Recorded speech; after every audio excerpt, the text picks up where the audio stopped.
Maya Johnson spent her last $15 on a stranger. The disabled girl collapsed right outside Rosie's diner. 8 years old, cerebral palsy, hadn't eaten in 2 days. Maya didn't hesitate. She bought food with the emergency money meant for her son's asthma medicine. Her co-workers called her crazy. Her boss threatened to fire her. Maya didn't care. For 16 straight days, she fed this hungry child. Every single day at 3 p.m., used her own grocery money, skipped her own meals, gave everything she had to a little girl whose name she barely knew. Maya had no idea this child was about to change her life forever, because exactly 24 hours after Maya made one phone call to save this girl, a billionaire would walk through that diner door. And what he offered Maya would shock the entire world. You see, sometimes the smallest acts of kindness create the biggest miracles, and sometimes the person you save ends up saving you right back. This is that story. Maya's alarm screamed at 4:30 a.m. Same time every day for 3 years. She rolled out of the pull-out couch that served as her bed. Her 6-year-old son Tyler was still sleeping in the apartment's only bedroom. The studio cost $950 a month. She was 2 weeks behind on rent. The bathroom mirror showed the truth. Dark circles under her eyes, hands cracked from washing dishes. At 34, she looked 44. Maya worked 2 shifts at Rosie's Diner, 6 a.m. to 2 p.m., then 5 p.m. to 11 p.m., 16 hours on her feet. Tips barely covered groceries. Her car died 6 months ago. Now she took 2 buses to work. Left home at 5 a.m., got back at midnight. 3 hours of travel time for a job that paid $8.50 an hour. Tyler had asthma. His inhaler cost $200. Insurance didn't cover it. Maya kept a crumpled $20 bill hidden in her apron pocket. Emergency money. For real emergencies only. The diner regulars knew her name. Old Frank always ordered coffee and eggs over easy. Mrs. Patterson came for pie and gossip. Maya remembered everyone's order, everyone's story. She studied business books during her breaks. Dreamed of opening her own restaurant someday. Maya's Kitchen, she'd call it. A place where everybody felt welcome. But dreams don't pay rent. Tyler needed new school clothes. The growth spurt hit hard this year. His pants were 3 inches too short. Maya cut expenses everywhere, bought generic cereal, turned the heat down to 65, saved every penny. The diner threw away leftover food every night. Maya asked if she could take some home. The manager said yes, as long as she didn't make it obvious. So Maya ate day-old sandwiches and cold French fries. Tyler got the good food. Her mother died when Tyler was 2. Diabetes complications. No family left to help. No safety net. Just Maya and her boy against the world. Some nights, Maya sat on the fire escape after Tyler fell asleep. I looked out at the city lights. I wondered if things would ever get easier.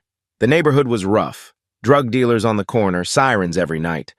But the rent was cheap, and Maya needed it cheap.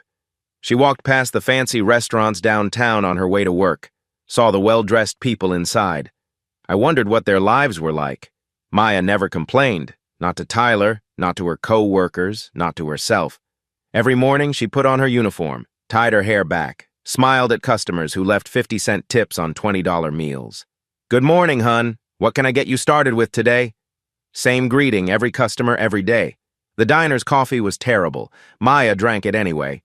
Caffeine kept her going during the long shifts. Tyler was smart. Really smart. His teacher said he could go to college someday. Maya promised him he would. Somehow. She'd been saving for 3 years. Had $347 in a savings account. Not enough for Tyler's future, but it was something. Maya watched the disabled girl appear outside at exactly 3 p.m. every day, week after week, always alone, always hungry. The girl had cerebral palsy, used a walker to get around, maybe 8 or 9 years old, wore the same dirty pink dress every day. Maya noticed things other people missed, like how the girl's medical alert bracelet caught the light, expensive looking, had Williams engraved in fancy script. Strange for a homeless child to have jewelry like that. The girl never begged, never asked for anything. I just sat on the sidewalk and watched people eat through the diner window. Sometimes Maya saw tears in the child's eyes. Maya's heart broke a little more each day. She wanted to help, but Maya barely had enough to feed her own son. How could she take care of someone else's child? Her co-workers noticed Maya staring out the window. "That kid's not your problem," said Janet, the other waitress. Child services will handle it, said Rick, the cook. But Maya couldn't stop watching, couldn't stop caring. The girl reminded her of Tyler, vulnerable, innocent. I need someone to notice. What Maya didn't realize was that someone had been watching her for weeks. Someone very powerful, someone who was about to change everything. But that person was watching from inside a luxury car across the street, documenting Maya's every kind gesture, taking notes about her character. Maya was being evaluated, tested, observed. She had no idea her life was about to transform completely, all because she couldn't ignore a hungry child. Day 1. Maya couldn't watch anymore. The disabled girl sat outside, same spot, same time, 3 p.m. exactly. Her stomach was making audible growling sounds. Maya grabbed a leftover turkey sandwich from the kitchen, walked outside during her break. Hey, sweetheart, are you hungry? The girl looked up with startled eyes, nodded slowly. What's your name? Sophia, she whispered. Maya knelt down, handed her the sandwich. I'm Maya. You live around here? With Auntie down the street. Sophia devoured the sandwich in seconds, like she hadn't eaten in days. Maya's heart shattered. Day 2. Maya prepared a full meal, soup, sandwich, apple juice. Sophia was waiting in the same spot, eyes lighting up when she saw Maya coming. Thank you, Miss Maya. You don't need to thank me, baby. Have you eaten today? Sophia shook her head. Janet watched from the window. You're going to get in trouble, Maya. Maya didn't care. Day 3, day 4, day 5. Maya started arriving 30 minutes early, used her own grocery money to buy proper food for Sophia, money meant for Tyler's lunch. Maya convinced herself it was temporary. Sophia began opening up. She loved to draw, missed her daddy. Said Auntie got angry when food went missing from the kitchen. Maya taught Sophia to read using napkins from the diner. Simple words: cat, dog, love. They created a safe space behind the diner. A cardboard box where Sophia could rest between meals. Day 8 changed everything. Maya walked outside at 3 p.m. Sophia collapsed on the sidewalk, unconscious. Sophia! Sophia, wake up! The girl's lips were pale, breathing shallow. Her medical alert bracelet had shifted, revealing more engraving Maya hadn't noticed before. Williams Medical Emergency Contact. Maya's hands shook as she helped Sophia sit up. When did you last eat, baby? Yesterday morning. Auntie said no more food until I stopped being expensive. Maya's emergency $20 bill came out of her apron, the money she'd saved for Tyler's inhaler refill. She ran to the corner store, bought protein bars, orange juice, crackers, $15.37. Sophia ate everything. Color returned to her cheeks. Why do you help me, Miss Maya? Because everyone deserves kindness, sweetheart. Day 10. Sophia arrived with a black eye. What happened to your face? I fell. Maya knew better. The bruise was finger-shaped. Day 12. Maya noticed Sophia's walker was broken. One wheel is missing. The child struggled to move. Maya started researching wheelchair repair shops, $400 minimum. She began saving her tips. Every penny went into a jar labeled Sophia's walker. Day 14. Maya caught a glimpse of expensive medical bills falling from Sophia's pocket. The letterhead read, Williams Private Medical Group, thousands of dollars in charges, specialized treatment for cerebral palsy. Why would a homeless child have private medical care? Maya's instinct screamed that something wasn't right. Day 15, the breaking point. Sophia arrived with her arm in a makeshift sling. Tears streamed down her face. Auntie said I'm in too much trouble, said she might send me away. Maya made a decision that would change both their lives forever. She called Child Protective Services from the diner's phone. I need to report child neglect. There's a little girl being abused. Maya gave them all the details. The address Sophia mentioned. The visible injuries. The deliberate starvation. The woman on the phone took notes, promised to investigate within 24 hours. Maya felt guilty and relieved at the same time. Day 16. Sophia didn't show up. Maya paced the diner, checked the sidewalk every 5 minutes, worried she'd made everything worse. At 4 p.m., an angry woman stormed through the diner door. Which one of you called the government on me? Maya's blood ran cold. This had to be Sophia's aunt. I did, Maya said, standing up. That little brat has been stealing food, bringing it to some stranger. You ruined everything. She was starving, ma'am. I just gave her meals. She's not your responsibility. Mind your own business. The woman's breath smelled like alcohol. Her eyes were wild with rage. Where is Sophia? Maya demanded. Safe from people like you. The aunt stormed out, leaving Maya terrified about Sophia's safety. Day 17. Maya called child services again. The girl hasn't been seen since yesterday. I'm worried something happened. We have investigators on the case, ma'am. Be patient. That afternoon, Maya saw something that made her heart stop. A luxury car with tinted windows, license plate WM Tech 1, parked across from the diner. Someone was watching. Someone with money. Someone connected to those medical bills. Maya had no idea she'd just triggered a chain of events that would bring her face to face with one of the most powerful men in the country. Day 18. Maya made a promise to herself. No matter what happened with child services, she would feed Sophia every single day until the girl was safe. She arrived at work 45 minutes early. Used her grocery money to buy real food, chicken soup, fresh bread, vitamin C tablets, money that was supposed to buy Tyler's dinner. Maya told herself it was temporary, just until Sophia found a real home. At 2:45 p.m., Maya prepared the best meal she could afford, wrapped it in clean napkins, added a small stuffed animal she found at the dollar store. 3 p.m. came and went. No Sophia. 3:15 p.m. Still nothing. Maya's chest tightened. Had the aunt hurt her? Had child services taken her somewhere unsafe? At 3:30, Maya saw her. Sophia limped around the corner using a tree branch instead of her broken walker. Her face was swollen, new bruises on her arms. Sophia, oh my God, baby, what happened? Maya rushed outside, not caring who saw. Sophia collapsed into Maya's arms. Auntie said I can't come here anymore, but I was so hungry, Miss Maya. You're safe now, I've got you. Maya carried Sophia to their spot behind the diner. Feed her slowly, carefully. The lady from the government came to our house, Sophia whispered. What did she say? Auntie got scared. Said it was my fault for taking food from strangers.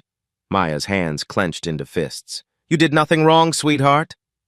Auntie said if I come here again, she'll send me far away where I can't find Daddy. Maya's heart broke. This child still believed her father would come back. Tell me about your daddy, Sophia. He's very smart.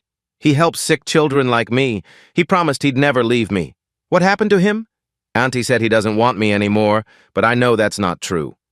Maya pulled Sophia closer, made a decision that would cost her everything. You can come here every day, baby. I'll make sure you eat, always. Day 19.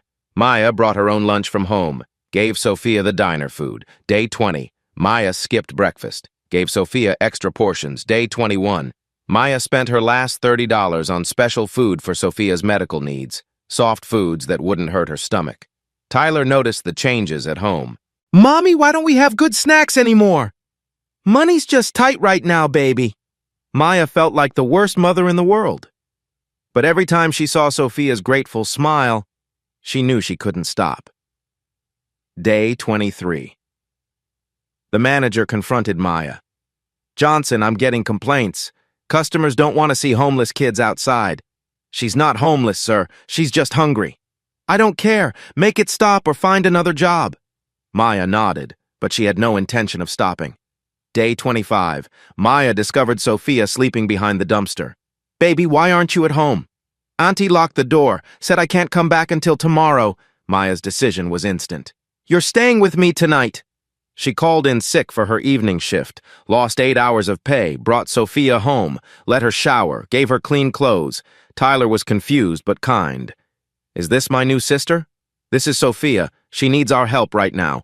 That night, Maya tucked both children into her bed, slept on the floor. Tyler shared his asthma inhaler when Sophia had trouble breathing. Maya watched her son's generosity and felt proud despite everything. Day 27. Maya used her savings account. The $347 meant for Tyler's future. Bought Sophia new clothes, proper medical supplies, a used walker from Craigslist. Day 30, 1 month of daily feeding. Maya had lost 12 pounds, dark circles under her eyes, hands shaking from exhaustion. Her co-workers noticed. Maya, you look terrible. You need to take care of yourself. That kid's not worth destroying your life. But Maya couldn't stop. wouldn't stop. Day 32 brought the crisis. Sophia arrived barely conscious. Her skin was gray. She'd been without food for 2 days.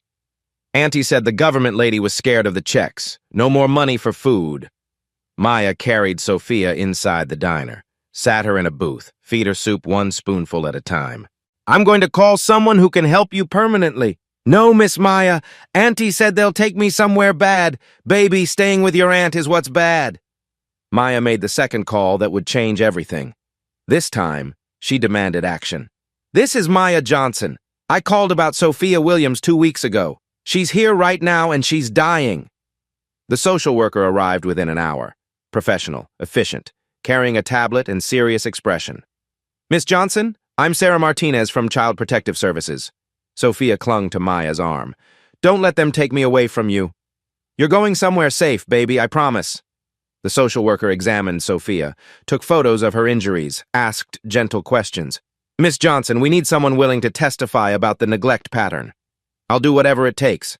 The child will need a temporary guardian while we locate her biological father." Maya's heart stopped. "Her father's alive?" "According to our records, yes. He's been searching for her for over a year." Maya looked down at Sophia. "Did you hear that, sweetheart? Your daddy's been looking for you." Sophia's eyes filled with tears. "Really?" "Really." As the social worker prepared to take Sophia to temporary foster care, Maya noticed something. The expensive medical bills fell from Sophia's pocket again. This time, Maya saw more details. "Williams Private Medical Group, patient, Sophia Elizabeth Williams, emergency contact, Dr. Marcus Williams." Maya's hands trembled as she read the address. Downtown, the fancy medical district. The social worker saw Maya's expression. "Is something wrong?" "These medical bills, they're from a very expensive practice." "We're aware.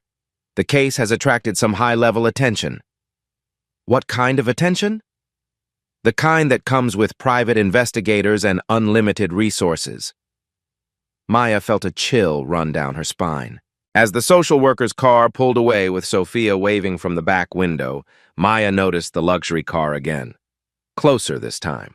Close enough to see the driver, a man in an expensive suit, watching, taking notes. Maya had no idea that her month of sacrificial kindness had been documented, evaluated, and reported to someone very powerful. Someone who was about to change her life forever. Day 33, the hardest day of Maya's life. Sophia was gone, taken to a foster family across town while child services searched for her father. Maya stared at the empty sidewalk outside the diner. No small figure waiting at 3 p.m., no bright smile when she brought food outside. The routine she'd built her life around had vanished overnight.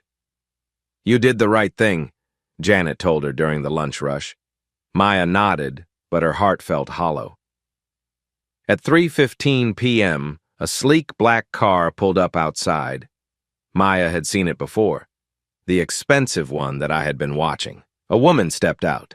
Designer clothes, professional briefcase, everything about her screamed money. She walked into the diner with purpose. "Excuse me, are you Maya Johnson?" Maya's stomach dropped. "Yes, ma'am." "I'm Dr. Sarah Carter, Chief of Pediatric Surgery at Williams Medical. I understand you've been caring for Sophia." Maya's hands started shaking. "Is she okay? Did something happen?" "She's fine. Actually, she's better than fine. The foster family says she's gained weight and seems much happier." Relief flooded through Maya. "Thank God." Dr. Carter sat down across from Maya. "I'm here on behalf of Sophia's family. They want to thank you." "Her family? Her father has been searching for her for 14 months. Your call to child services helped us locate her." Maya felt confused. "I don't understand." Dr. Carter pulled out an envelope. Thick, heavy. "This is a small token of appreciation. $5,000. Maya stared at the envelope like it was a snake. $5,000. More money than she'd seen in her entire life. Tyler's asthma medicine, the rent she owed, new clothes, real groceries, all her problems could disappear with one envelope. "I can't take this," Maya said quietly. Dr. Carter looked surprised. "I'm sorry?" "I said I can't take it." Maya pushed the envelope back across the table. "I didn't help Sophia for money." "But surely you have expenses. You've sacrificed so much." That little girl was hungry. Any decent person would have fed her. Dr. Carter studied Maya's face. Most people would have called the authorities immediately. You chose to help personally for over a month. Because she needed someone to care about her. You used your own grocery money, your son's medical fund. Maya felt heat rise in her cheeks. How did this woman know so much? Tyler's fine. We're fine. Are you? When was the last time you bought yourself something nice? Maya couldn't remember. That's not important, Doctor. Carter pulled out a business card. Expensive cardstock? Gold lettering? At least take this in case you change your mind. Maya pocketed the card without looking at it. How is Sophia? Really? She talks about you constantly, draws pictures of you every day. The foster family says she asks when she can see Miss Maya again. Tears pricked Maya's eyes. I miss her too. She made this for you. Dr. Carter handed Maya a folded piece of paper, a crayon drawing, 2 stick figures holding hands, one tall, one small, hearts floating above their heads. Maya, my hero, written in purple crayon. Maya's composure cracked. Can I see her? That depends on several factors. Legal proceedings can be complicated. But she's safe. She's very safe and very loved. Dr. Carter stood to leave. Maya, what you did was extraordinary. Most people wouldn't have sacrificed their own well-being for a stranger's child. She wasn't a stranger. She was Sophia. After Dr. Carter left, Maya looked at the business card. Dr. Sarah Carter, Chief of Pediatric Surgery, Williams Medical Group.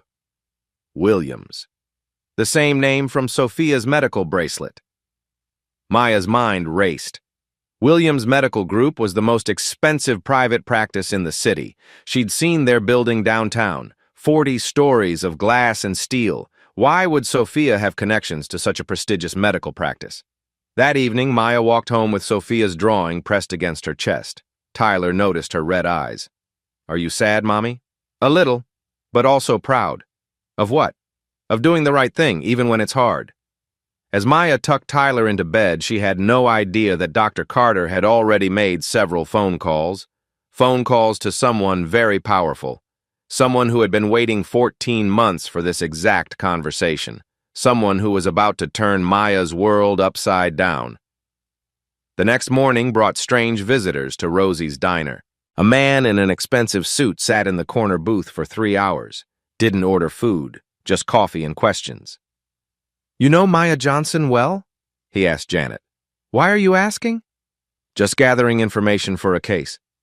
Maya felt eyes on her all morning. When she looked up, the man was writing in a leather notebook. At lunch, the manager pulled Maya aside. Johnson, some reporter called. I want to write a story about you. What kind of story? Something about a Good Samaritan waitress. I told them no interviews during work hours. Maya frowned. I didn't talk to any reporters. Word gets around. Good news travels fast. But Maya hadn't told anyone outside the diner about Sophia. That afternoon, more strangeness. A delivery truck arrived with the most beautiful flower arrangement Maya had ever seen. White roses and baby's breath. Must have cost $200. Maya Johnson? The delivery man asked. That's me? No card. Someone wanted to keep it anonymous. Maya stared at the flowers. Who would send her something so expensive? Her co-workers gathered around. Girl, you got a secret admirer? Rick teased. I have no idea who sent these. The flowers smelled like heaven. Maya had never owned anything so beautiful. That evening, Maya's landlord knocked on her door. Johnson, I got a call today. Someone asking about your lease? Maya's heart sank. Are you evicting me? No, someone wanting to know if you're a good tenant. I told them you are when you pay on time. Who was asking? Said they were from some law office downtown. Sounded official. Maya's mind raced. Why would lawyers be asking about her? The next day brought more mysteries. Maya's phone rang during her break. Unknown number.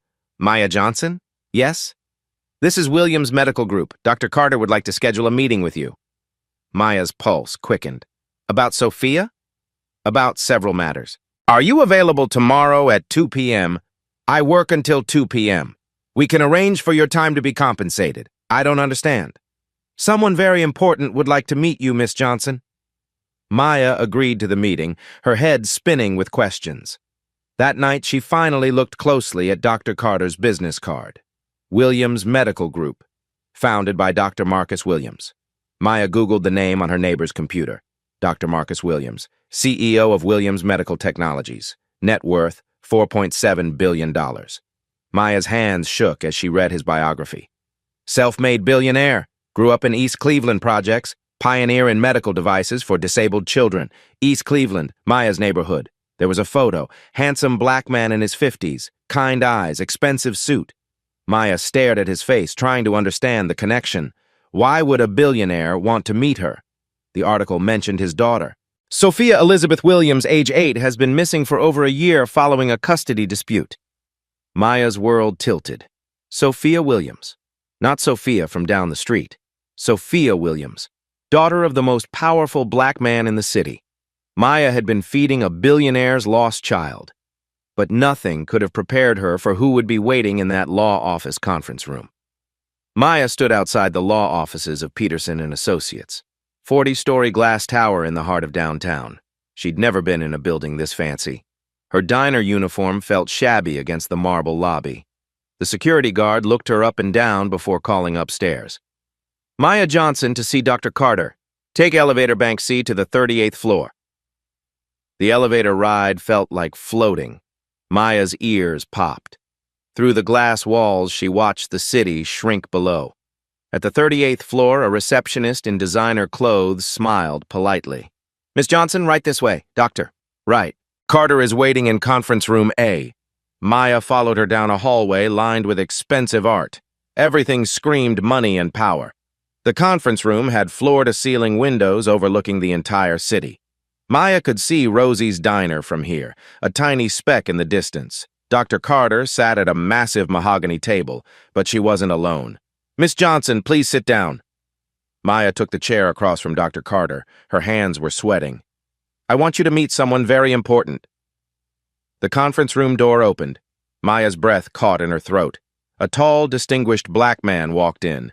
Mid-50s, perfectly tailored suit that probably cost more than Maya made in a year. His presence filled the room. Behind him came two other men in suits, lawyers or bodyguards, maybe both. Maya recognized him immediately from the internet photos. Miss Johnson, Dr. Carter said formally, I'd like you to meet Dr. Marcus Williams. Maya's mouth went dry. Mr. Williams. Please call me Marcus. His voice was warm, refined, but Maya heard something else underneath.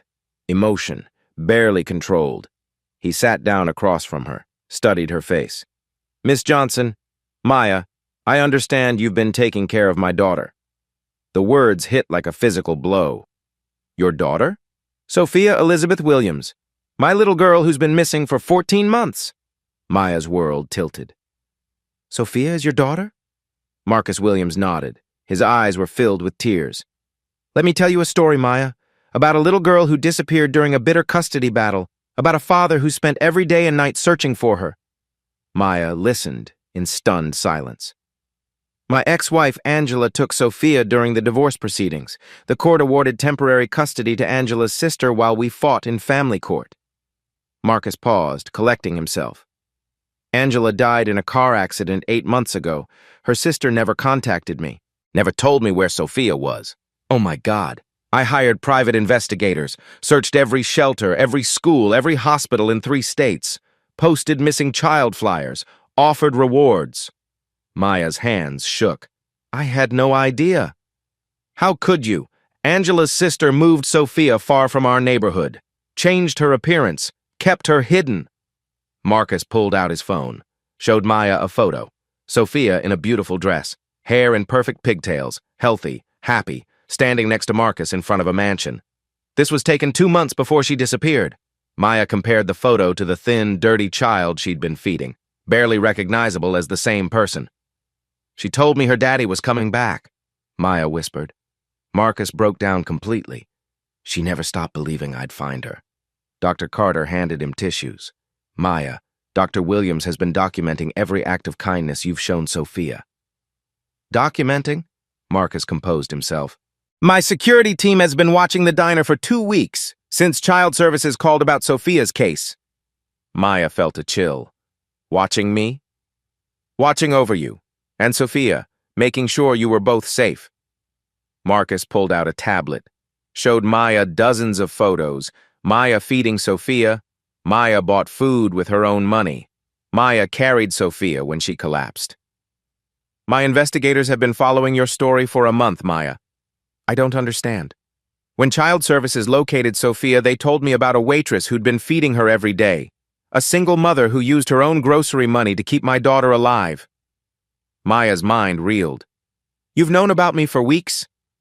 I needed to understand who you were. What kind of person risks everything for a stranger's child? Marcus leaned forward. Maya, do you know where I grew up? The internet said East Cleveland. 3 blocks from where you live now. Same projects, same struggles. Maya stared at him. My mother was a single mom. Worked 3 jobs, just like you. You're from the neighborhood? Born and raised, I understand what it means to have nothing and still give everything. Marcus's voice cracked. Maya, you saved my daughter's life. You fed her when her guardian was starving her. You loved her when she felt abandoned. Any mother would have done the same. No, they wouldn't have. My investigators spoke to dozens of people who walked past Sophia every day. You were the only one who stopped. Dr. Carter opened a folder. Maya, we've documented 32 days of you feeding Sophia. You spent over $400 of your own money, money meant for your son's medical care. How do you know about Tyler? Marcus smiled through his tears. Because I needed to understand your sacrifice completely. Why? Because, Maya, what you did for Sophia, what you risked, what you gave up. Marcus stood up. I walked to the window overlooking the city. You didn't just save my daughter? You reminded me why I built this empire in the first place. He turned back to Maya. And now, I want to do something for you that will change your life forever. But what Dr. Williams offered next would challenge everything Maya thought possible about her future. Marcus Williams walked back to the table, sat down directly across from Maya. Maya, I need you to understand something. I've made billions of dollars, built an empire, changed the medical industry. He paused, looking directly into her eyes. But none of that mattered when I couldn't find my daughter. Maya listened, her heart pounding. You know what it's like to struggle, to choose between your child's medicine and putting food on the table, to work 16 hours a day and still fall behind on rent? Yes, sir. You know what it's like to love a child so much you'd give up everything for them. Maya nodded, thinking of Tyler. That's exactly what you did for Sophia, a child who wasn't even yours. Marcus pulled out a leather folder, thick with documents. Maya, I'm about to offer you something that will sound impossible.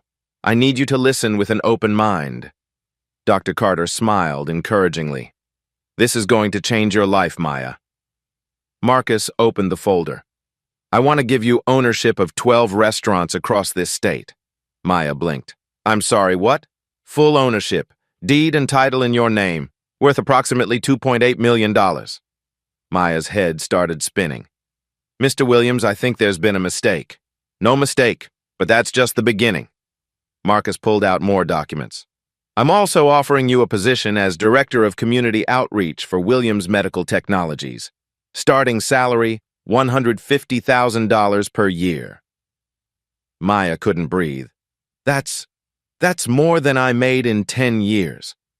Plus a signing bonus of $500,000 cash. Available today. Maya stared at the numbers on the contract, more zeros than she'd ever seen. Tyler's education will be fully funded, private school starting next month. College tuition covers any university he chooses. Mr. Williams, medical insurance for both of you, for life, the best coverage money can buy. Maya's hands shook as she looked at the papers. I don't understand. Why are you doing this? Marcus leaned back in his chair. Let me tell you what those restaurants are going to be, Maya. His voice changed. I became passionate, visionary. They're going to be called Maya's Kitchens, named after you, after your legacy of feeding hungry children. My legacy? Each restaurant will have a program. Every day at 3 p.m., any child who needs a meal gets one. Free, no questions asked. Maya's eyes filled with tears. But that's not all. We're going to hire single mothers from the community. Give them management training, career advancement, real opportunities. Marcus stood up again, pacing with excitement. You're going to develop protocols for identifying at-risk children. Train staff to recognize signs of neglect and abuse. I don't know how to do any of that. You already do it. You saw Sophia when everyone else looked away. You recognized the signs everyone else missed. Dr. Carter handed Maya a tissue. Maya, you'll have full creative control. These restaurants will serve your vision of what community care looks like. Marcus sat back down. But here's the most important part. You and we understand something most wealthy people don't. What's that? We know what it's like to be forgotten, to be invisible, to need help and have no one notice. Maya nodded, tears flowing freely now. I built my fortune, but I lost sight of why I started. I was helping sick children in hospitals, but I forgot about the hungry ones on the street. Marcus's voice cracked. You reminded me, Maya. By loving my daughter when she had nothing, you reminded me what real wealth looks like. Mr. Williams, I'm just a waitress. No, you're a natural leader who understands service. You're a mother who knows how to protect children. You're a woman with the biggest heart I've ever encountered. Marcus pulled out his phone, showed Maya another photo. Sophia drew this yesterday. It was a crayon drawing of a restaurant. Maya's kitchen written above the door, stick figures of children eating at tables, hearts everywhere. She wants to help you feed other kids like her. Maya sobbed, looking at the drawing. She said, Daddy, Miss Maya saved me. Now we should help her save other kids. Maya looked up at Marcus through her tears. You grew up like me? Exactly like you. Single mother, projects, no money, no opportunities. How did you escape? Someone believed in me, gave me a chance I didn't deserve, changed my entire life trajectory. Marcus leaned forward. Maya, I'm offering you the same chance someone once gave me. What if I fail? What if I'm not smart enough? Sister, you kept my daughter alive for a month using $15 bills and leftover sandwiches. You're the smartest person in this room. Maya laughed through her tears at being called sister. You understand resource management. You understand customer service. Most importantly, you understand love. Marcus slid the contracts across the table. Sign these papers, Maya. Let's build something beautiful together. Maya stared at the documents. Her signature would change everything. Can I ask you something? Anything. Why restaurants? Why not just give me money? Marcus smiled. Because you're not the type of person who wants a handout. You want to earn it. You want to build something that helps other people. You're right. These restaurants will employ hundreds of people, feed thousands of children, create generational wealth for families like yours. Maya picked up the pen with trembling hands. For Sophia? For Sophia, for Tyler, for every hungry child who needs someone to notice them. Maya signed her name. Marcus Williams stood up and applauded.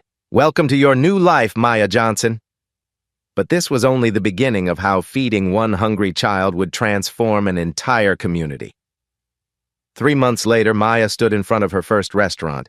Maya's kitchen gleamed in gold letters across the storefront, floor-to-ceiling windows, warm lighting, fresh flowers in every window box. She wore a tailored business suit, hair professionally styled, but her smile was the same. Tyler stood beside her in his new private school uniform, honor roll student, asthma inhaler in his backpack, never worrying about the cost. Ready, Mommy. Ready, baby. Maya cut the ribbon as cameras flashed. Local news crews captured every moment. Inside, the restaurant buzzed with activity. 50 single mothers from East Cleveland worked the kitchen and dining room, women Maya had personally recruited and trained. LaShonda, formerly homeless, now manages the morning shift. Maya gave me hope when I had nothing. Carmen, escaped domestic violence, ran the children's program. She showed me what real strength looks like. At exactly 3 p.m., the magic happened. A bell chimed. Children appeared from all directions. Hungry kids, lonely kids, kids whose parents worked 3 jobs, kids who fell through the cracks. They lined up politely. No shame, no judgment. Welcome to Maya's kitchen, each staff member said. What would you like to eat today? Maya watched from behind the counter, tears in her eyes. 37 children fed that first day. By the end of the first month, over 500 kids were eating daily across all 12 locations. Marcus Williams visited every restaurant opening. Maya, look at what you've built. Local news stations ran stories weekly. From Waitress to Restaurant Empire, the Maya Johnson story. Single mother creates jobs for hundreds. The woman who's feeding America's forgotten children. National attention followed. Ellen DeGeneres called. "We need more people like you, Maya." Oprah featured Maya's story in her magazine, When Service Becomes Legacy. But Maya's favorite coverage came from Tyler's school newspaper. My Mom is a Hero by Tyler Johnson, age 6. She saved a little girl named Sophia, and now she saves kids every day. The ripple effects spread beyond restaurants. Williams Medical Technologies established the Maya Johnson Foundation, $10 million dedicated to child welfare programs. East Cleveland Community Center received a complete renovation. New playground, computer lab, after-school programs. Maya personally oversaw the job training initiatives. Single mothers learned management skills, financial literacy, career development. Graduation ceremonies brought Maya to tears every time. 6 months ago, I was sleeping in my car with my kids, said Patricia, the newest manager. Maya didn't just give me a job, she gave me back my dignity. The restaurant model expanded rapidly. Phoenix, Atlanta, Detroit, Chicago, Dallas, every city with struggling communities. Every location is hiring locally. By month 6, Maya's Kitchens employed over 800 people nationwide. Business magazines called it the new model of social entrepreneurship. Harvard Business School requested Maya as a guest speaker. Community investment yields the highest returns, Maya told the students. But the real validation came from unexpected sources. Sophia visited every restaurant opening. Now healthy and confident, she helped serve children at the 3 p.m. bell. Miss Maya taught me that sharing food is sharing love, she told reporters. Tyler and Sophia became best friends, brother and sister by choice.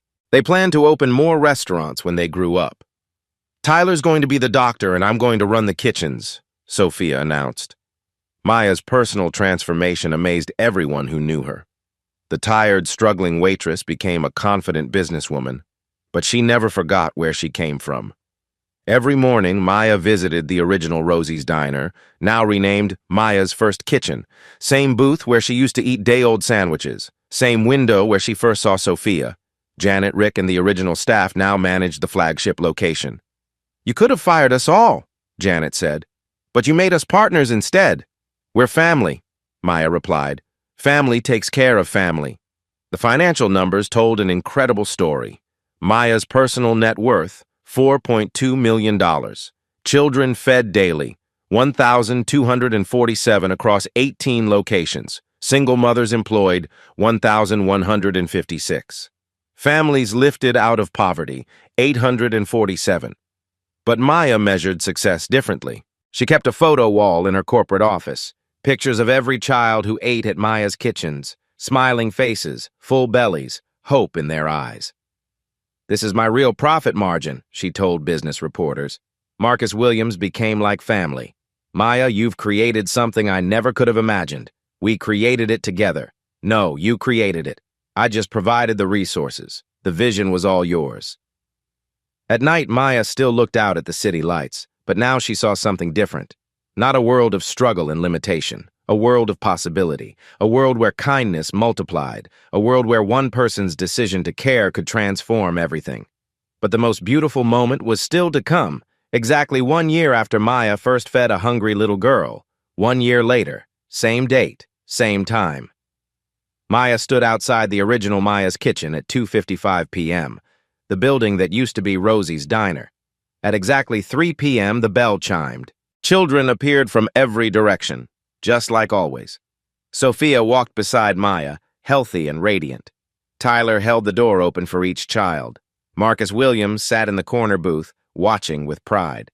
"Welcome to Maya's Kitchen," Sophia announced. "Today we're celebrating 1 year of feeding friends." 38 children lined up that afternoon, but Maya noticed a new face, a small boy, maybe 7 years old, thin, dirty clothes, using crutches, different child, same need. "What's your name, sweetheart?" Maya knelt down. "Jamie," he whispered. "You hungry, Jamie?" He nodded, tears in his eyes. Sophia stepped forward immediately. "I know exactly how you feel. I was hungry too, but Miss Maya fed me every day. Now we're going to feed you."